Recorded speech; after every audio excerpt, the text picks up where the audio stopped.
ആലപ്പുഴ മാന്നാറിൽ 15 വയസ്സുകാരിയെ പീഡിപ്പിക്കാൻ ശ്രമിച്ച 54-കാരൻ അറസ്റ്റിലായത് വിഷവർശേഷിക്കര സ്വദേശി അച്യുതൻ. കേസിനാസ്പദമായ സംഭവം കഴിഞ്ഞ ജൂണിൽ. കണ്ണൂർ മുഴക്കുന്ന് ശ്രീ മൃദംഗ ശൈലേശ്വരി ക്ഷേത്രത്തിലെ ശ്രീമദ് ദേവി ഭാഗവത നവാഹയജ്ഞം 4ാം ദിവസത്തിലേക്ക്. നവാഹയജ്ഞം നടക്കുന്നത് യജ്ഞാചാര്യൻ ഭാഗവത ഗായകരത്നം ബ്രഹ്മശ്രീ കിഴക്കേടം ഹരിനാരായണൻ നമ്പൂതിരിയുടെ നേതൃത്വത്തിൽ.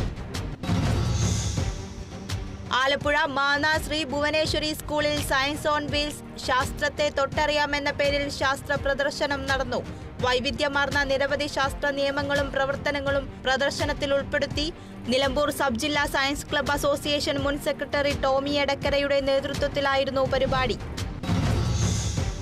കൊല്ലം ചവറയിൽ പ്രണയാഭ്യർത്ഥന നിരസിച്ചതിന് പ്രായപൂർത്തിയാകാത്ത പെൺകുട്ടിയെ മർദ്ദിച്ച യുവാവ് അറസ്റ്റിൽ.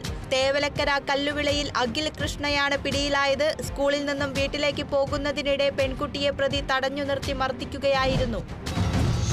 100ന്റെ നിറവിൽ Malappuram Perassannur government higher secondary school ശതാബ്ദി ആഘോഷങ്ങൾ സെപ്റ്റംബർ 28-ന്.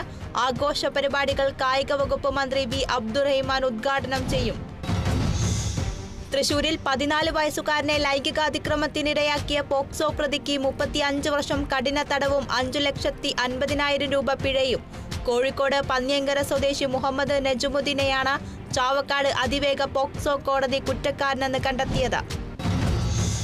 സൈബർ തട്ടിപ്പിലൂടെ 31.5 ലക്ഷത്തിലധികം രൂപ തട്ടിയെടുത്ത പ്രതികളെ പിടികൂടി Thrissur city cyber crime police. Kozhikode Kodiyathur സ്വദേശിയായ യാസിർ റഹ്മാൻ, മലപ്പുറം വെറ്റിലപ്പാറ സ്വദേശി നാഫിക് പി എന്നിവരാണ് പിടിയിലായത്. പ്രതികൾ തട്ടിപ്പ് നടത്തിയത് SMC ഗ്ലോബൽ സെക്യൂരിറ്റി സ്ഥാപനത്തിന്റെ ഉദ്യോഗസ്ഥരാണെന്ന് തെറ്റിദ്ധരിപ്പിച്ച്. ഭിന്നശേഷിക്കാർക്ക് സഹായ ഉപകരണങ്ങൾ വിതരണം ചെയ്ത് തൃശൂർ പെരിഞ്ഞനം ഗ്രാമപഞ്ചായത്ത്. വിതരണം 2024-25 വാർഷിക പദ്ധതിയുടെ ഭാഗമായി. ഗ്രാമപഞ്ചായത്ത് പ്രസിഡന്റ് വിനീത മോഹൻദാസ് വിതരണോദ്ഘാടനം നിർവഹിച്ചു. കോട്ടയത്ത് ട്രെയിൻ മാർഗം കഞ്ചാവ് കടത്തിയ കേസിലെ പ്രതിയുടെ കൂട്ടുപ്രതിയെ അറസ്റ്റ് ചെയ്ത റെയിൽവേ പോലീസ്. ഇടുക്കി കട്ടപ്പന മുളാരമേട് സ്വദേശി അഭിലാഷ് രാഘവനാണ് അറസ്റ്റിലായത്. 1 കിലോ കഞ്ചാവുമായി 1ാം പ്രതിയെ റെയിൽവേ പോലീസ് നേരത്തെ അറസ്റ്റ് ചെയ്തിരുന്നു.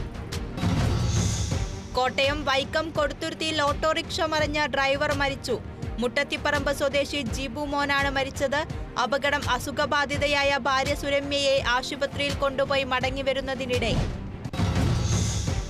ചങ്ങനാശ്ശേരി നഗരസഭയുടെയും സർക്കാർ ആയുർവേദ ആശുപത്രിയുടെയും സംയുക്താഭിമുഖ്യത്തിൽ വയോജനങ്ങൾക്കായി ആയുർവേദ മെഡിക്കൽ ക്യാമ്പ് സംഘടിപ്പിച്ചു. നഗരസഭാ ചെയർപേഴ്സൺ കൃഷ്ണകുമാരി രാജശേഖരൻ ക്യാമ്പ് ഉദ്ഘാടനം ചെയ്തു. വിസ്മയ കാഴ്ചയായി തൃശൂർ ഏനാമാക്കൽ സെന്റ് ജോസഫ് ഹൈസ്കൂളിലെ LKG വിദ്യാർത്ഥികളുടെ ബ്ലൂ ഡേ ആഘോഷം. പ്രധാന അധ്യാപകൻ ജോഷി പോൾ ഉദ്ഘാടനം ചെയ്തു. മുഖ്യമന്ത്രി ആഭ്യന്തര വകുപ്പ് ഒഴിയണമെന്നാവശ്യപ്പെട്ട് മലപ്പുറം പൊന്നാനി ബ്ലോക്ക് കോൺഗ്രസ് കമ്മിറ്റിയുടെ നേതൃത്വത്തിൽ പൊതുയോഗം സംഘടിപ്പിച്ചു. ADGP MR അജിത് കുമാറിനെ സംരക്ഷിക്കുന്നതിന് പിന്നിൽ മുഖ്യമന്ത്രിയും BJPയും തമ്മിലുള്ള അന്തർധാരയാണെന്നും വിമർശനം. പൊതുയോഗം മുൻ MP C ഹരിദാസ് ഉദ്ഘാടനം ചെയ്തു. വയനാട് ദുരിതബാധിതർക്കെതിരെ കള്ളപ്രചരണം നടത്തുന്നുവെന്നാരോപിച്ച് പ്രതിഷേധ പ്രകടനം നടത്തി CPIM Ponnani south local committee. CPIM area centre അംഗം MA ഹമീദ് ഉദ്ഘാടനം ചെയ്തു. തൃശൂർ വെള്ളറക്കാട് നിയന്ത്രണം വിട്ട ഓട്ടോറിക്ഷ മറിഞ്ഞ് 5 പേർക്ക് പരിക്ക്. എരുമപ്പെട്ടി ഭാഗത്തു നിന്നും കുന്നംകുളം ഭാഗത്തേക്ക് വരികയായിരുന്ന ഓട്ടോറിക്ഷ അപകടത്തിൽപ്പെട്ടത് പൂച്ച കുറുകെ ചാടിയതിനെ തുടർന്ന്. തൃശൂർ പുത്തൻകുളം സെന്ററിൽ നിയന്ത്രണം വിട്ട ലോറി വീടും കടയും തകർത്തു. അപകടത്തിൽ ആർക്കും പരിക്കില്ല. റോഡ് വീതിയില്ലാത്തതാണ് നിരന്തരം അപകടങ്ങൾ ഉണ്ടാകുന്നതിന് കാരണമെന്ന് ആരോപണം.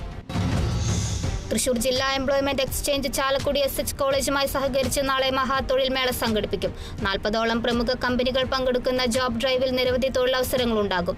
SSLC മുതൽ ബിരുദാനന്തര ബിരുദം വരെ യോഗ്യതയുള്ളവർക്ക് സൗജന്യമായി പ്രയുക്തി 2024 മേളയിൽ